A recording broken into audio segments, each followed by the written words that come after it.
1,00,000 మంది శివభక్తులతో కలిసి మహారుద్రాక్ష పూజలో పాల్గొనండి. వెంటనే కాల్ చేసి మీ పేరును నమోదు చేసుకోండి. నమస్తే, నేను Keshav. Welcome to Suman TV. విదేశీ విద్య అనేది ఈ మధ్య మన దేశంలో ఉన్నటువంటి చాలామందికి ఒక ఆసక్తికరమైనటువంటి అంశంగా మారింది. మామూలుగా కాకుండా ఉన్నత విద్య కోసం దేశ విదేశాల్లో ఉత్తమమైనటువంటి యూనివర్సిటీలను ఎంచుకోవడం, అక్కడికి వెళ్ళి చదువుకునేటువంటి ప్రయత్నం చేయొచ్చు. అదే క్రమంలో ఇలా చదువుకుంటూ అసలు పని చేయొచ్చా? ముఖ్యంగా అమెరికాలో చట్టాలు ఏం చెబుతున్నాయి? విద్యార్థులు పని చేయడం అనేది ఇబ్బందులకి కారణం అవుతుందా? ఈ అంశం పైన విశ్లేషణ చూద్దాం. మనతో పాటు లీగల్ ఎక్స్పర్ట్ కావేటి శ్రీనివాసరావు గారు యూఎస్ఏ నుంచి జూమ్లో కనెక్ట్ అయ్యారు. కావేటి శ్రీనివాస్ గారు నమస్కారం. నమస్కారం అండి. ఈ ఇష్యూ అంటే స్టూడెంట్స్గా ఒక చోట చదువుకుంటూ పని చేసుకుంటూ మళ్ళీ తమ కష్టానికి తగ్గట్టుగా, తమ అవసరాలకు తగ్గట్టుగా సంపాదించుకోవాలనేటువంటి ఒక ఆలోచన చేస్తారు. ఎందుకంటే విదేశాల్లో విద్య అనగానే ఖర్చుతో కూడుకున్నటువంటి పని కాబట్టి వీలైనంత వరకు సంపాదించుకుంటే కనుక అట్లీస్ట్ పాకెట్ మనీ అన్న వస్తుందనేటువంటి ఒక ఆలోచన ఉంటుంది. అసలు అమెరికాలో చట్టాలు ఏం చెప్తున్నాయి? ఎందుకంటే మొత్తం ప్రపంచంలో ఒక 10 లక్షల మంది భారతీయ విద్యార్థులు చదువుకుంటున్నారు. అందులో సగం మంది అమెరికా, కెనడాలోనే చదువుకుంటున్నటువంటి పరిస్థితి ఉంది. సో అసలు చట్టాలు ఏం చెప్తున్నాయి? వాళ్ళు ఏ విధమైనటువంటి పద్ధతులను పాటిస్తే సేఫ్గా ఉంటారు? మంచి టాపిక్ తీసుకున్నారండి కేశవ్ గారు. ఇప్పుడు మనం ఫస్ట్ అర్థం చేసుకోవాల్సింది ఏమిటి అంటే, మనం ఒక 2-3 కంట్రీస్ అర్థం చేసుకోవాలండి. ఇప్పుడు మన స్టూడెంట్స్ ఇండియా నుంచి అమెరికాకు, కెనడాకు, ఆస్ట్రేలియా, యూకే, లండన్ అన్ని కంట్రీస్కి వెళ్తూ ఉంటారు, న్యూజిలాండ్. ఇక్కడ ఏంటంటే మన దగ్గర ఎవరైతే ఇండియాలో ఈ వీసాలు ఇచ్చే స్టూడెంట్ వీసాలు ఇప్పించే ఏజెంట్స్ ఎవరైతే ఉంటారో వాళ్ళు తప్పుడు సందేశాలు ఇస్తున్నారండి. వాళ్ళు ఏం చెప్తారంటే, మీరు ఒక సెమిస్టర్ ఫీజు కట్టుకోండి ఇక్కడి నుంచి, అమ్మ నాన్న ఏదో లోన్లు తీసుకొని నెక్స్ట్ సెమిస్టర్ నుంచి వాళ్ళు అక్కడ కట్టుకుంటారు ఉద్యోగం చేసుకొని. ఫస్ట్ ఆఫ్ ఆల్, అమెరికాలో ఇమిగ్రేషన్ అండ్ న్యాచురలైజేషన్ యాక్ట్ ప్రకారము ఈ students out side the college campus work చేయొచ్చా? వాళ్లకు వర్క్ చేయడానికి అర్హత లేదండి. ఈ స్టూడెంట్స్ అంతా వచ్చే వాళ్ళు ఎవరైనా కూడా వాళ్ళకు తెలీదు, అక్కడ ఏజెంట్స్ కూడా వాళ్ళకు కూడా తెలీదు, మన పేరెంట్స్ కూడా తెలియదు. సో వాళ్ళు వచ్చేసి ఇక్కడ వచ్చేసి అవుట్ సైడ్ ద క్యాంపస్ ఉద్యోగాలు ప్రయత్నాలు చేసి ఉద్యోగాలు చేస్తారండి. అది అన్లాఫుల్. అమెరికాలో you cannot work out side the campus. క్యాంపస్లో పని చేసుకోవచ్చు మీరు 20 అవర్స్. అది యుఎస్లో అండి. మరి కెనడాలో ఏంటి, 20 అవర్స్ మీకు వర్క్ పర్మిట్, మీరు F1 అంటే వర్క్ వీసా, స్టూడెంట్ వీసా పడ్డ తర్వాత కెనడాలో కానీ, ఆస్ట్రేలియాలో కానీ, న్యూజిలాండ్ కానీ, యూకేలో, because that is based on English law అండి. వీళ్ళు అమెరికా వాళ్ళు ఏం చేశారంటే ఇంగ్లీష్ లాకు విరుద్ధంగా వెళ్ళి వాళ్ళ సొంత లాస్ చేసుకున్నారు. సో కెనడాలో, ఆస్ట్రేలియాలో, న్యూజిలాండ్లో, ఇంగ్లాండ్లో, ఐర్లాండ్లో వాళ్ళు అవుట్ సైడ్ ద క్యాంపస్ పని చేసుకోవచ్చు, 20 గంటలు పని చేసుకోవచ్చు. ఓకే. ఎందుకంటే నేను కూడా ఆ కంట్రీలో చదువుకున్నాను. నేను కూడా అప్పుడు పని చేసేవాడిని 20 అవర్స్.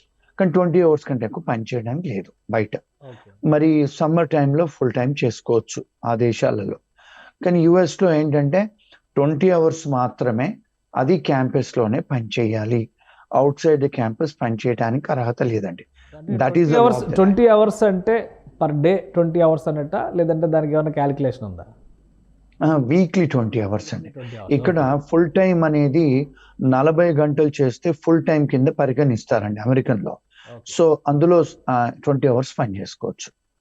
ఓకే. అమెరికాలో చాలా మంది, అంటే మన వాళ్ళు అక్కడ చదువుకునేటువంటి క్రమంలో ఆల్మోస్ట్ ఒక 2,20,000 మంది వరకు చదువుకుంటున్నారని ఒక అంచనా ఉంది. ఎవ్వరూ కూడా యూనివర్సిటీ క్యాంపస్ బయటికి వెళ్ళి పనిచేయడానికి వీల్లేదు చట్టం ప్రకారం.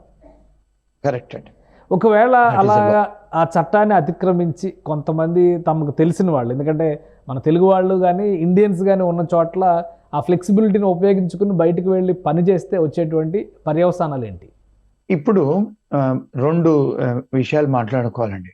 ఇప్పుడు చాలా సార్లు మన వాళ్ళు, మన దేశీ వాళ్ళు ఎక్కడికి వెళ్ళి పని చేస్తారండి? వాళ్ళు మెయిన్ స్ట్రీమ్ అమెరికన్స్ దగ్గర వెళ్ళి పని చేయరు అన్ని కంట్రీస్లలో. మన దేశీ వాళ్ళ దగ్గరికి వెళ్తారు. ఫర్ ఎగ్జాంపుల్, ఇప్పుడు మన తెలుగు వాళ్ళు ఉన్నారు, తెలుగు రెస్టారెంట్లో, ఇండియన్ రెస్టారెంట్ పెడతారు, అక్కడే పనిచేస్తారు. మన స్టూడెంట్లు వెయిటర్గా పనిచేస్తారు, కిచెన్లో పనిచేస్తారు, డెలివరీ బాయ్స్ లాగా పనిచేస్తారు. ఇప్పుడు పంజాబీ వాళ్ళు ఉన్నారు, వాళ్ళు గ్యాస్ స్టేషన్స్ ఓన్ చేస్తారు, అక్కడే పనిచేస్తారు, పెట్రోల్ కట్టడం, లేకపోతే రిసెప్షన్లో పనిచేయడం, లేకపోతే అక్కడ ఫిల్లింగ్ చేయటం. మూడోది వచ్చేసి మన గుజరాతీ వాళ్ళు హోటల్స్ ఓన్ చేస్తారు, మోటల్స్ అంటే రిసెప్షన్లో క్లీనింగే కానీ రిసెప్షన్లో పనిచేయడం కానీ. మన దేశీ వాళ్ళందరూ, దేశీలు అంటే మన ఇండియన్స్ అండి, పాకిస్తానీ అవ్వచ్చు, బంగ్లాదేశ్ అవ్వచ్చు, నేపాల్ అవ్వచ్చు, మన వాళ్ళు అంటే మన ప్రాంతం చెందిన వాళ్ళంతా కూడా మన వాళ్ళ దగ్గరనే పనిచేస్తారు. ఇక్కడ సబ్ కాంటినెంట్ కి చెందిన వాళ్ళు మన సబ్ కాంటినెంట్, మన సౌత్ ఏషియన్స్ ఇండియన్స్ అంటారు. ఇంకొకటి ఏంటంటే సార్, ఇది యాక్చువల్గా నేరం. ఎందుకంటే ఎంప్లాయరు మీకు రైట్ టు వర్క్ లేకుండా మిమ్మల్ని ఉద్యోగం ఇవ్వచ్చా, ఇస్తే నేరం. ఇమిగ్రేషన్ లా ప్రకారం నేరం. అంటే నువ్వు అదే ఉద్యోగం అమెరికన్ సిటిజన్స్కో గ్రీన్ కార్డ్ హోల్డర్కి ఇవ్వచ్చు కదా, మరి నువ్వు వీసా లేని వాళ్ళకి ఇస్తున్నావు. వాళ్ళని కూడా చాలాసార్లు ఇమిగ్రేషన్ వాళ్ళు వాళ్ళ మీద పెనాల్టీస్ చేస్తారు, $10,000 to $25,000 పెనాల్టీ ఎంప్లాయర్ మీద. రెండోది, ఎంప్లాయీస్ ఎవరైతే పట్టుబడతారో స్టూడెంట్స్ వాళ్ళని పట్టుకున్న తర్వాత ఇమిగ్రేషన్ వాళ్ళకు తెలుపుతారు. ఇమిగ్రేషన్ వాళ్ళు కూడా చాలాసార్లు నువ్వు అవుట్ సైడ్ క్యాంపస్ పనిచేస్తున్నావు అని వీసా రద్దయిన సంఘటనలు కోకోలలో ఉన్నాయండి స్టూడెంట్స్కి. ఈవెన్ H1B వాళ్ళు కూడా ఓన్లీ మీరు IT ఉద్యోగాలు మాత్రమే చెయ్యాలి, అంతేగాని మన దగ్గర సాయంత్రం పూట నేను ఊబర్ నడిపిస్తాను, లిఫ్ట్ నడిపిస్తానంటే అది అన్లాఫుల్ కింద పరిగణిస్తుందండి. అంటే మాక్సిమం పనిష్మెంట్ వీసా క్యాన్సిలేషన్, ఇండియాకి తిరిగి పంపించడం, అంతేనా? వేరే ఏమన్నా కారాగార చర్యలు ఉండేటువంటి అవకాశం ఏమైనా ఉంటుందా? ఇప్పుడు వాళ్ళు ఏంటంటే మిమ్మల్ని అరెస్ట్ చేసిన తర్వాత నేరుగా మీకు టికెట్ ఇచ్చి పాస్పోర్ట్ ఇచ్చి ఇంటికి వెళ్ళమని చెప్పరండి. వాళ్ళు ఇమిగ్రేషన్ డిటెన్షన్ సెంటర్లో పెడతారు, జైల్లో పెడతారు. పెట్టిన తర్వాత మీరు బెయిల్ తీసుకొని బయటికి రావడమా, లేకపోతే నేను జైల్లో నుంచే నేను టికెట్ కొనుక్కొని వెళ్ళిపోతానా, లేకపోతే మీరు టికెట్ కొని ఇవ్వమనటమో, లేకపోతే నాకు ఇక్కడ కాలేజీలో సగం అయిపోయిందని చెప్పటం, ఇలాంటివన్నీ ఇమిగ్రేషన్ అటార్నీస్ దగ్గర వెళ్తే వాళ్ళు సలహాలు ఇస్తారండి, చేసి పెడతారు. ఇలాంటి కేసులు మా లా ఫర్మ్ గత 25 ఏళ్ళ నుంచి చాలా మంది స్టూడెంట్స్ ను టేక్ కేర్ చేశారండి మా లా ఫర్మ్. సరే, ఇప్పుడు చాలాసార్లు స్టూడెంట్స్ ఇక్కడ వాళ్ళు అక్కడ ఏజెంట్సే కానీ లేకపోతే వాళ్ళకున్న ఇన్ఫర్మేషన్తోనో వాళ్ళు ఒక semester fee, room rent, food తీసుకొని వస్తారండి. నార్మల్గా అందరూ అంతే. వచ్చిన తర్వాత మళ్ళీ వాళ్ళ పరిస్థితి ఏమిటి, ఉద్యోగాల కోసం పరిగెత్తుతుంటారు. ఈ మధ్యకాలంలో కోవిడ్ తర్వాత ఇంతకుముందు రెగ్యులేషన్ ఏం చెప్పిందంటే మీరు 20 గంటలు క్లాస్ రూమ్లో ఉండాలి అని చెప్పి రెగ్యులేషన్ అండి. కానీ ఈ మధ్యకాలంలో వాళ్ళు క్లాస్ రూమ్లో లేకుండా ఆన్లైన్లో చదువుకుంటున్నారు. న్యూయార్క్లో కాలేజ్ ఉంటుంది, కాలిఫోర్నియాలో ఉంటారు, వాళ్ళు పని చేసుకుంటారు, ఎక్కడెక్కడో ఉంటున్నారు. వాళ్ళు కాలేజ్ వాళ్ళు పర్మిట్ చేస్తున్నారు, అది సపరేట్ సబ్జెక్ట్ మాట్లాడాలి. ఒకటి అంటే ఒకవేళ మిడిల్ ఆఫ్ ద ఎకడమిక్స్ లో ఉండగా ఇలాంటి ఇన్సిడెంట్స్ జరిగితే పరిస్థితి ఏంటి? అంటే అలాంటి వాళ్ళని కూడా తిప్పి పంపించేస్తారా, లేదా కోర్స్ కంప్లీట్ అయ్యే వరకు ఏమైనా అవకాశం ఇవ్వడానికి ఛాన్సెస్ ఉంటాయా? లేదండి, మీరు ఇప్పుడు ఇక్కడ అమెరికాలో మీరు నేరం చేశారు కనుక ఇమిగ్రేషన్ లా పరంగా నేరస్తులను వీళ్ళు పెట్టుకోరండి. ఇప్పుడు సీరియస్ అది, ఎందుకంటే వాళ్ళు మీ వీసా రద్దు చేస్తారు, చాలాసార్లు ఇమిగ్రేషన్ జైల్లో పెడతారు. కొన్నిసార్లు అది కాకుండా వేరే అఫెన్సెస్ చేసినా కూడా వాళ్ళు క్రైమ్ కింద కట్టి మిమ్మల్ని పంపిస్తారు. ఇప్పుడు చాలాసార్లు ఈ మధ్యకాలంలో షాప్ లిఫ్టింగ్ చేస్తున్నారు మన ఆడపిల్లలు. సో చాలా మంది 1 day 2 days జైల్లో పెట్టి పంపిస్తున్నారు. సో ఇలాంటివన్నీ moral turpitude offences, visa regulations నిబంధనలకు ఏదైతే ఉల్లంఘనలు చేస్తే 100% వాళ్ళు మిమ్మల్ని మీరు కంప్లీట్ అయినా అవ్వకుండా పంపించేస్తారండి. రైట్. ఇంకో విషయం అండి, ఇప్పుడు ఉన్న పరిస్థితుల్లో విదేశాల్లో చదువుకునేటువంటి విద్యార్థులకు కానీ లేదా నెక్స్ట్ అక్కడ సెటిల్ అవ్వాలనుకున్న వాళ్ళు కానీ అసలు అక్కడ నిబంధనలు ఏం చెప్తున్నాయి? ఏ వీసా తీసుకుంటే వర్క్ పర్మిట్ ప్లస్ ఎడ్యుకేషన్కి అవకాశం ఉంటుంది, లేదా అసలు ఎడ్యుకేషన్ అంటే ఓన్లీ ఎడ్యుకేషనా, వేరే ఆప్షన్స్ ఏమైనా ఉన్నాయా వాళ్ళకి? బ్రిలియంట్ క్వశ్చన్ అడిగారండి కేశవ్ గారు. ఇది ఇంతవరకు ఏ మీడియా వాళ్ళు కవర్ చేయలేదు. ఇప్పుడు మనకు మీ ప్రేక్షకులకు తెలవాల్సింది ఏంటంటే, స్టూడెంట్ వీసా మీద వచ్చినా కూడా మీకు ఒకవేళ ఫైనాన్షియల్ ఇబ్బందులు జరిగితే, ఇప్పుడు ఫర్ ఎగ్జాంపుల్ అండి, మన పేరెంట్స్ ఉంటారు, వాళ్ళు ఏదో వ్యాపారం చేసుకుంటుంటారు, ఉద్యోగం చేసుకుంటుంటారు. గబాల్న పేరెంట్స్కు హార్ట్ అటాక్ వస్తుంది, లేకపోతే వ్యాపారంలో మీకు ఇబ్బందులు కలిగి మీరు లూజ్ బ్యాంక్రప్ట్ అవుతారు, ఇన్సాల్వెన్సీ పిటిషన్ ఫైల్ చేస్తారు, యాక్సిడెంట్లలో ప్రాబ్లమ్స్ కావచ్చు. జనాల జీవితాలు ఎంతసేపు అండి, క్షణాలలో చనిపోతారు కూడా, డిసీజెస్ వస్తాయి. మరి అలాంటప్పుడు వాళ్ళ పిల్లలకు మరి ఫీజులు కట్టలేని పరిస్థితి పేరెంట్స్. కొన్నిసార్లు లోన్స్ కూడా శాంక్షన్ అయినవి వాళ్ళు రిలీజ్ చేయరు బ్యాంక్స్ వాళ్ళు. ఇప్పుడు the way the things are going in the world, banks కూడా వాళ్ళు బ్యాంక్రప్ట్ అవుతున్నారు. ఫర్ ఎగ్జాంపుల్ మీరు అమెరికాలో చూస్తే కొన్ని బ్యాంకులు బ్యాంక్రప్ట్ అయ్యాయి, డబ్బులు ఇస్తామన్నారు, ఇప్పుడు ఇవ్వట్లేదు. మరి అప్పుడు అలాంటి పరిస్థితి అప్పుడు ఏమిటి? ఇక్కడ ఒక స్పెషల్ ప్రొవిజన్ ఉందండి. మీకు ఒకవేళ ఫైనాన్షియల్ గా హార్డ్షిప్ అంటే మీరు దగ్గర కట్టలేని పరిస్థితి, స్టూడెంట్స్ డబ్బులు కట్టలేని పరిస్థితి, స్కూల్ ఫీజు అని ఒకవేళ మీ పరిస్థితి అలాంటిది ఏమన్నా అవుతే, అంటే ఆరోగ్య రీత్యా మీ పేరెంట్స్, లేకపోతే మీ పేరెంట్స్ బిజినెస్ పరంగానే కానీ, లేకపోతే బ్యాంక్ వాళ్ళు లోన్ ఇచ్చి నేను ఇవ్వట్లేను అని అన్నప్పుడు వాళ్ళు కాలేజీకి వెళ్ళి డిస్కస్ చేస్తే కాలేజీ వాళ్ళు మళ్ళీ ఇంకొక I-20 ఇస్తారండి. దాన్ని ఫైనాన్షియల్ హార్డ్షిప్ I-20 అంటారు. అది తీసుకొని వెళ్ళి ఇమిగ్రేషన్ కి అప్లికేషన్ పెడితే ఇమిగ్రేషన్ వాళ్ళు మీరు స్టూడెంట్ గా ఉన్నప్పుడే మీరు బయట వర్క్ చేసుకోవడానికి ఫుల్ టైమ్ వర్క్ పర్మిట్స్ ఇస్తారండి. ఇది చాలా మందికి తెలియదు స్టూడెంట్స్ కు. ఇది మేము చాలా మందికి చేసాం స్టూడెంట్స్ కి. ఎందుకంటే గతంలో మనం చూసుకుంటేనండి, ఇప్పుడు I-20 అంటారా దీన్ని? I-20 అంటే అసలు ఏంటి? I-20 దాన్ని ఏ విధంగా పొందాలంటే ఇప్పుడు మీరు చెప్పినటువంటి terms and conditions compulsory fulfil చేయాల్సి ఉంటుంది. అవునండి. ఇప్పుడు స్టూడెంట్స్ ఎవరైనా అమెరికా రావాలనుకుంటే ఫస్ట్ అడ్మిషన్ ఇస్తారండి. ఇచ్చి ఒక ఫామ్ ఇస్తారు, దాన్ని ఫామ్ I-20 అంటారు. ఆ ఫామ్ తీసుకొని వాళ్ళు ఎంబసీకి వెళ్తేనే వాళ్ళకు వీసా వస్తుందండి. వచ్చిన తర్వాత మళ్ళీ కాలేజ్కి వెళ్ళి మళ్ళీ రిజిస్టర్ చేసుకున్న తర్వాత మళ్ళీ ఇంకొక I-20 ఇస్తారండి కాలేజ్ వాళ్ళు. అంటే it is a form given by the school, immigration service website నుంచి డౌన్లోడ్ చేసి ఇస్తారు. అది వాళ్ళకే యాక్సెస్ ఉంటుంది. అంటే వాళ్ళు తెలుపుతూ ఉంటారు అన్నట్టు, ఈ స్టూడెంట్ పలానా స్టూడెంట్ కంట్రీలోకి వచ్చాడు, కాలేజ్కి 30 రోజులలో వచ్చి రిజిస్టర్ చేసుకున్నాడు, ఫీజులు కట్టాడు, క్లాస్కు వస్తున్నాడు అని వాళ్ళు ఇంకొక I-20 ఇస్తారు. ఒకవేళ ఇలాంటి ఏమన్నా అయినప్పుడు, ఫర్ ఎగ్జాంపుల్ ఇప్పుడు మీరు చూసుకుంటే యుక్రెయినే కానీ, ఇజ్రాయలే కానీ, ఇప్పుడు అంతకుముందు ఆఫ్ఘనిస్తానే కానీ, పాకిస్తానే కానీ కొన్ని కంట్రీస్లలో వార్స్ జరిగాయి. మరి జరిగినప్పుడు ఇరాను ఇవన్నీ మరి జరిగినప్పుడు వాళ్ళ స్టూడెంట్స్ కూడా ఇక్కడ ఉన్నారు కదా చదువుకుంటూ, మరి వాళ్లకు ఆ ఫైనాన్షియల్ బ్రేక్ డౌన్ అయింది కదా వాళ్ళ దేశాలలో. గతంలో ఈవెన్ హాంకాంగ్ నుంచి కూడా చైనా వాళ్ళు తీసుకున్న తర్వాత చాలా అవకతవకలు జరిగాయి. అంటే వాళ్ళు కంపెనీస్ అని క్లోజ్ చేసుకున్నారు, చైనా వాళ్ళని తీసేసుకున్నప్పుడు హాంకాంగ్. సో అలాంటి సంఘటనలు జరిగినప్పుడు యుక్రెయిన్ వాళ్ళు, ఇప్పుడు అమెరికాలో యుక్రెయిన్ స్టూడెంట్స్ ఉన్నారు.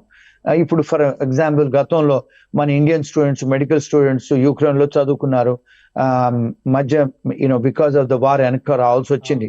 వాళ్ళ పరిస్థితులు ఏమిటి అంటే మరి అగన్య గోచరం లాగా ఉన్నప్పుడు వీళ్ళు ఏం చేశారంటే, మీకు ఒక స్పెషల్ ప్రొవిజన్స్ ఉన్నాయి, మీరు అప్లికేషన్ పెట్టుకోండి, మేము మీకు వర్క్ పర్మిట్లు ఇస్తాము అని మేము చాలా మందికి ఇప్పించామండి.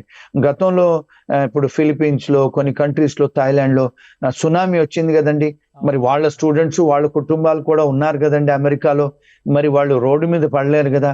ఇమిగ్రేషన్ వాళ్ళు ప్రతిసారి టెంపరరీ ప్రొటెక్షన్ స్టేటస్, మీకు ఈ సంవత్సరం మేము వర్క్ పర్మిట్లు ఇస్తాము అని అప్లికేషన్లు పెడితే ఇస్తారండి, ఇస్తున్నారు. మేము చాలా మా ఫర్మ్ ఎంతో మందికి హెల్ప్ చేసాము. అలాంటి మీ సుమన్ టీవీ ప్రేక్షకులు ఎవరైనా స్టూడెంట్స్ అలాంటి ప్రాబ్లమ్స్ ఉంటే ప్లీజ్ ఒక మంచి ఇమిగ్రేషన్ లాయర్ని కాంటాక్ట్ చేయమని చెప్పండి, కలవండి. వాళ్ళు మీకు అప్లికేషన్ పెట్టి వర్క్ పర్మిట్స్ ఇప్పిస్తారండి. అంటే మీరు ఒక స్టూడెంట్ వర్క్ చేసుకోవచ్చు. ఒక స్టూడెంట్ అమెరికాలోకి వెళ్ళిన తర్వాత తన చదువు విషయంలో కనుక ఇబ్బందులు ఎదురైతే ఈ I-20 ఫామ్ ను ఉపయోగించుకొని చదువు కొనసాగించడానికి ఒక మార్గం, ఇది ఒకటే పరిష్కారం. ఇక వర్క్ పర్మిట్ అనేది మిగతా వారికి, అంటే పని చేయడానికి వచ్చినటువంటి వారికి, స్టూడెంట్ గా వచ్చిన వారికి ఉండేటువంటి వేరియేషన్ ఇది ఒక్కటే. స్టూడెంట్స్ వాళ్ళకు కూడా ఇస్తారండి, స్టూడెంట్స్ కి ఇస్తారు work permit, full time work permit ఇస్తారు. రెండోది, చాలా సార్లు ఇప్పుడు ఈ మధ్యకాలంలో చూస్తే H-1B వీసా మీద భర్తలు భార్యలను తీసుకొని వస్తారు, వాళ్ళు భార్యలను ఇబ్బంది పెడతారు. వాళ్ళు ఇంకా ఫోన్లు చేసి పోలీసు వాళ్ళకి కంప్లైంట్ చేస్తే మరి ఆడవాళ్ళకు మరి సపోర్ట్ ఉండదు కదండి. వాళ్ళకు కూడా వర్క్ పర్మిట్లు ఇప్పించిన సంఘటనలు ఉన్నాయి. వాళ్ళకు కూడా వర్క్ పర్మిట్స్ ఇస్తారండి, బ్యాటర్డ్ స్పౌస్ అంటారు. కొన్నిసార్లు victim of crime, for example ఈ మధ్యకాలంలో మనం చూస్తే చాలా మంది 15 మంది అమ్మాయిలు అక్కడ టెక్సస్ లో సంఘటన జరిగింది వాళ్ళకి. మరి వాళ్ళకి F-1 లేవు, స్టూడెంట్ వీసాలు, H-1 ఏవి లేవు. వాళ్ళు విక్టిమ్ ఆఫ్ క్రైమ్ అయినారు కనుక వాళ్ళు కూడా కొంతమంది మాకు కాంటాక్ట్ చేస్తున్నారు. వాళ్ళకు కూడా వీసాలు ఇప్పించి వాళ్ళకు కూడా విక్టిమ్ ఆఫ్ క్రైమ్ వాళ్ళకు కూడా వర్క్ పర్మిట్లు కూడా చేస్తున్నారు, అండ్ గ్రీన్ కార్డ్స్ కూడా ఇప్పిస్తున్నారండి. అది ఒక ప్రొవిజన్ ఉంది లాలో, తీసుకోవచ్చండి, మానవతా దృక్పథ, అంటే హ్యూమన్ రైట్స్ కింద అండి. ఇప్పుడు ఇంగ్లాండ్ లో ఉంది, ఫేక్ కెనడాలో ఉంది, యూనివర్సిటీలు, ఆస్ట్రేలియా. ఫేక్ యూనివర్సిటీలు, ఫేక్ ఇన్స్టిట్యూషన్స్ పేరుతో చీటింగ్ గురైతే అక్కడికి వచ్చిన తర్వాత ఇక్కడ మీకు అడ్మిషన్స్ లేవు లేదా పర్మిషన్స్ లేవు అన్నప్పుడు అటువంటి స్టూడెంట్స్ పరిస్థితి ఏంటి? మరి వీళ్ళు విక్టిమ్ ఆఫ్ క్రైమ్ కదండి. మరి విక్టిమ్ ఆఫ్ క్రైమ్ అయినప్పుడు ట్రై చేయొచ్చు. అబ్సల్యూట్లీ వచ్చి విక్టిమ్ ఆఫ్ క్రైమ్ కింద వచ్చేసి మీరు police complaints, state, central, federal అన్ని కంప్లైంట్స్ చేసుకొని, ఇమిగ్రేషన్ వాళ్ళకి కంప్లైంట్ చేసుకొని, డిపార్ట్మెంట్ ఆఫ్ ఎడ్యుకేషన్ కంప్లైంట్ చేసుకొని, అంటే మీరు బర్డన్ ఆఫ్ ప్రూఫ్ మీ మీద ఉంటుందండి. నాకు తెలీదు, నేను అమెరికాకు వచ్చాను కదా, ఆ దేశం న్యాయ శాస్త్రాలు నాకు తెలీదు. Ignorance of law no excuse. ఆన్లైన్లో రీసెర్చ్లు చేసుకొని, there are some non profit agencies ఉన్నారు, వాళ్ళు సహకరిస్తారు. చాలా మంది లాయర్స్ కూడా ఉన్నారు. వాళ్ళు ఒకవేళ విక్టిమ్ ఆఫ్ క్రైమ్ కింద చూపించగలిగితే వాళ్ళకు డెఫినెట్ గా వర్క్ పర్మిట్స్ దొరుకుతాయండి. ఉండటానికి విసులుబాటులు కూడా చేస్తున్నారు. గ్రీన్ కార్డ్స్ కూడా ఇస్తున్నారండి వాళ్ళు. అమెరికన్ గవర్నమెంట్ కానీ, కెనడా కానీ, యూకే కానీ, ఈ అన్ని డెవలప్డ్ కంట్రీస్లలో rule of law, system of law చాలా డెవలప్డ్ గా ఉంది. మన మాదిరి ఏదో 1870లో ఇంగ్లీష్ వాళ్ళు వదిలేసిన లా ఫాలో అవట్లేదు. సిస్టమ్ అప్డేట్ చేసుకుంటారు వీళ్ళు ఎప్పటికప్పుడు. ఇలాంటి సిచ్యుయేషన్స్ ఎదురైనప్పుడు ఎన్ని రోజుల్లో లేదంటే ఎంత వేగంగా వాళ్ళని ప్రొటెక్ట్ చేయడానికి అవకాశం ఉంటుంది? ఇప్పుడు మన లాతో కంపేర్ చేశారు కాబట్టి అది ఏళ్ల తరబడి కూడా క్లారిటీ రాదనేటువంటి అభిప్రాయం ఉంది. సో అక్కడ ఎంత స్పీడీ జస్టిస్ జరుగుతుంది? బ్రహ్మాండమైన క్వశ్చన్ అండి. ఇక్కడ స్టాట్యూట్ ఆఫ్ లిమిటేషన్ అనేది ఉంది.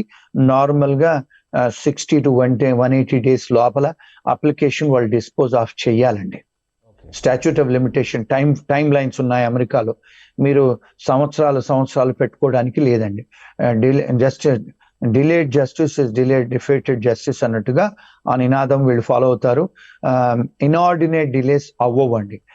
కొన్నిసార్లు ఇనార్డినేట్ డిలేస్ అయినప్పుడు అంటే మనకు వాళ్ళు ఒక్కోసారి, ఇప్పుడు ప్రతి ఆఫీసులలో ఫైల్స్ ఉంటాయి కదండి, ఒక్కోసారి వాళ్ళు మిస్ అయిపోతే వాళ్ళకు మనం ఫోన్ చేసి ఒక టికెట్ రేట్ చేస్తే వాళ్ళు ఎక్స్పెడైట్ చేస్తారండి.